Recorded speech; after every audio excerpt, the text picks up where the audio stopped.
Everyone, welcome to my channel. आज मैं international business के फ्रीक्वेंटली आस्क्ड क्वेश्चंस का पार्ट 2 लेकर आई हूँ। इंटरनेशनल बिजनेस का फ्रीक्वेंटली आस्क्ड क्वेश्चन का फर्स्ट पार्ट ऑलरेडी अपलोड हो चुका है, आपने देखा होगा। और सिंपली यहाँ पर मैंने 4 क्वेश्चंस डिस्कस किए थे। इन चारों क्वेश्चंस का प्रॉपर एक्सप्लेनेशन और डिस्क्रिप्शन आपको प्रीवियस वीडियो में मिल जाएगा। और आज मैं 5th क्वेश्चन डिस्कस करने जा रही हूँ, जो कि मैंने कहा था कि मैं इस वीडियो में स्टार्ट करूँगी। So let's start without delaying. ये 5th क्वेश्चन है, what factor influence a countries attractiveness for international business investments. मतलब इंटरनेशनल बिजनेस के जो इन्वेस्टमेंट्स होते हैं, उस इन्वेस्टमेंट कोई क्यों करना चाहेगा आपके बिजनेस में। कभी भी कोई कंट्री है, अगर आप एक कंट्री दूसरी कंट्री के साथ बिजनेस कर रही है या ग्लोबलाइज कर रही है और उसे बाहर के इन्वेस्टर्स चाहिए, तो वो कुछ ना कुछ अट्रैक्टिव पॉइंट्स होने चाहिए ना। ऐसे देखने में लगना चाहिए कि हाँ, आपका बिजनेस लायक है कि उसमें इन्वेस्टमेंट्स करने चाहिए। तो what factors influence a countries attractiveness for international business investment. International business में कौन से अट्रैक्टिव फैक्टर ऐसे होने चाहिए जिसमें किसी कंट्री में जिसमें कोई इन्वेस्टमेंट्स को करे। तो several factor determine a countries attractiveness for international investments. बहुत सारे फैक्टर्स होते हैं जिसमें कि पॉलिटिकल स्टेबिलिटी होनी चाहिए, एक कंट्री पॉलिटिकली स्टेबल होनी चाहिए। इकोनॉमिक कंडीशंस, लीगल फ्रेमवर्क्स उसके ऐसे होने चाहिए कि ट्रेड में प्रॉब्लम नहीं हो रही है, आपका इंपोर्ट एक्सपोर्ट आप कर रहे हैं उसमें कोई प्रॉब्लम नहीं हो रही है। ऐसे नॉर्म्स हैं कि हाँ भाई, ग्रांट दिया हुआ है, अगर ग्रांट नहीं होगा तो अपनी जाहिर सी बात है कि ट्रेड नहीं हो पाएगा। Availability of resources, proper resources होने चाहिए ट्रेडिंग करने के लिए या फिर इंपोर्ट एक्सपोर्ट के लिए या सर्विसेज को एक कंट्री से दूसरे कंट्री में पहुंचाने के लिए। एंड ओवरऑल बिजनेस इन्वायरमेंट, तो बिजनेस का क्या इन्वायरमेंट है, क्या कल्चर है, जो लोग हैं, जो कनेक्टेड पीपल हैं बिजनेस को गवर्न कर रहे हैं, वो किस नेचर के हैं, क्या उनका पर्सोना है, क्या उनकी एक्टिविटीज़ हैं, या वो सारी चीज़ें बहुत मैटर करती हैं। तो companies assess these factors to gauge potential risk and return on their investments। तो क्या है कि several factor determine the country's effectiveness। बहुत सारे हैं जो attractiveness को कंट्री की डिटरमाइन करते हैं, जिसमें कि आपको यहाँ पर international investments including political stability, economic conditions, legal frameworks, availability of resources और ओवरऑल बिजनेस एनवायरनमेंट जो है वो इंपॉर्टेंट फैक्टर्स हैं। तो बहुत सारे फैक्टर्स में से ये कुछ फैक्टर्स हैं जो कि इंपॉर्टेंट होते हैं, जिसके थ्रू कोई भी कंट्री आपके बिजनेस में इन्वेस्टमेंट करना चाहे। ऐसे कोई फैक्टर्स हो तो वो ये सारे फैक्टर्स होते हैं। अगर आप लोग को इन पर्टिकुलर क्वेश्चंस के हैंड रिटन नोट्स चाहिए होंगे तो आपको हैंड रिटन नोट्स भी मिल जाएंगे। आप डिस्क्रिप्शन चेक कर लीजिएगा, उसमें आपको सभी डिटेल्स मिल जाएंगी हैंड रिटन नोट्स को किस तरीके से आप एक्सेस करें उसके लिए।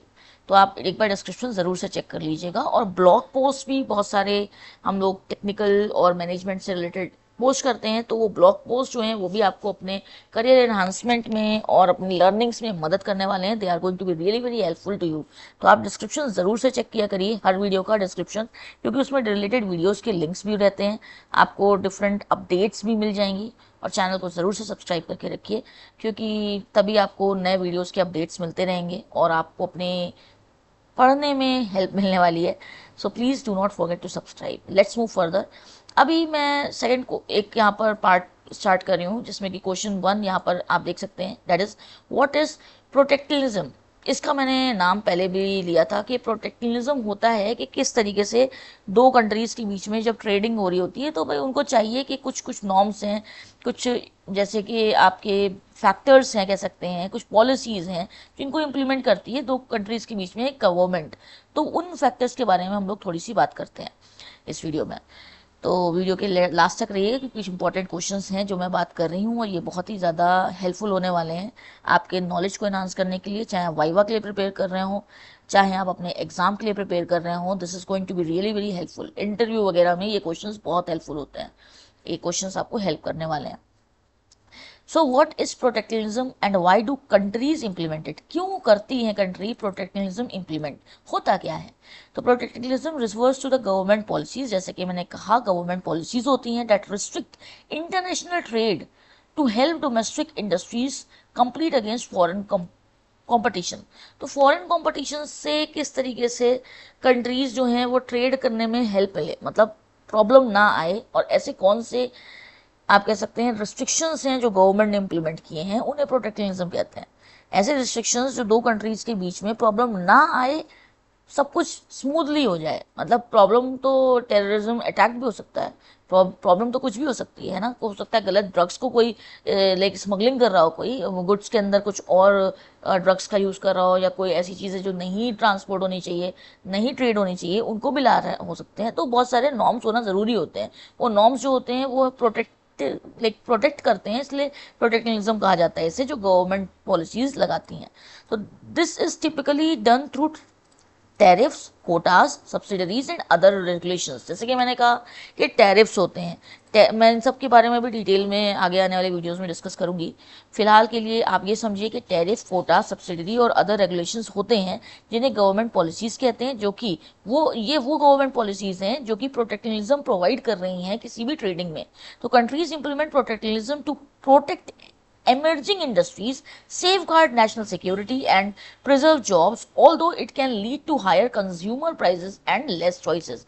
तो भाई जाहिर सी बात है, जब एक जगह से दूसरी जगह ट्रांसमिशन हो रहा है या ट्रेडिंग हो रही है, आप कह सकते हैं आपके गुड्स की, सर्विसेज की, तो उसमें टैरिफ्स होते हैं। टैरिफ्स जो होते हैं वो टैक्सेस होते हैं।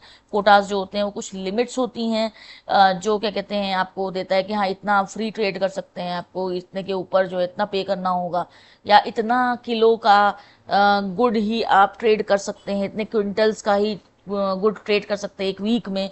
ऐसे सब्सिडीज होती हैं कि कम प्राइजेस में आपको लाइक सर्विसेज प्रोवाइड करा दी गई, और बाद में मतलब वो जो है उसको पे करना पड़ता है। तो सब्सिडरीज बहुत सारे कंट्रीज़ में, भारत में भी बहुत सारे सब्सिडरीज जो हैं मिलती हैं, पर वो बहुत अच्छी चीज़ नहीं होती है। सब्सिडरी जो होता है वो इकोनॉमिक ग्रोथ को अफेक्ट करता है, हिंडर करता है। और अदर रेगुलेशंस होते हैं, जैसे कि लेजिस्लेशंस होते हैं, रेगुलेशंस होते हैं जिसमें कि आपके डिफरेंट पॉलिसीज़ आ जाती हैं, या आप कह सकते हैं आपके पेटेंट हैं, लाइसेंसिंग है, ये सारी चीज़ें कि क्या लाइसेंस होना चाहिए, क्या नहीं होना चाहिए, वो सारी चीज़ें जो हैं वो प्रोटेक्शनिज्म में आती हैं। इन सभी चीज़ों को मैं बहुत इन डिटेल डिस्कस करने वाली हूँ। इस वीडियो में मैं इतना ही रखती हूँ। अभी आपने देखा कि मैंने मॉड्यूल 1 का पार्ट 2 स्टार्ट किया है। इट्स जस्ट नोटेशन जो मैंने समझाने के लिए रखा है, मॉड्यूल 1 पार्ट 2। तो ये क्वेश्चन 1 था, इसमें आगे 4 क्वेश्चन मैं और डिस्कस करूँगी, और फिर मैं मॉड्यूल 2 को डिस्कस करना स्टार्ट करूँगी। तो आप चैनल को सब्सक्राइब कर लीजिए ताकि आपको रेगुलरली वीडियोज़ के अपडेट मिलते रहें। रेगुलरली वीडियोज़ आ रहे हैं चैनल पर, आप बने रहिए चैनल के साथ और अपने स्टडीज़ को इनहांस करते रहिए। Thanks for watching, stay tuned and do not forget to subscribe.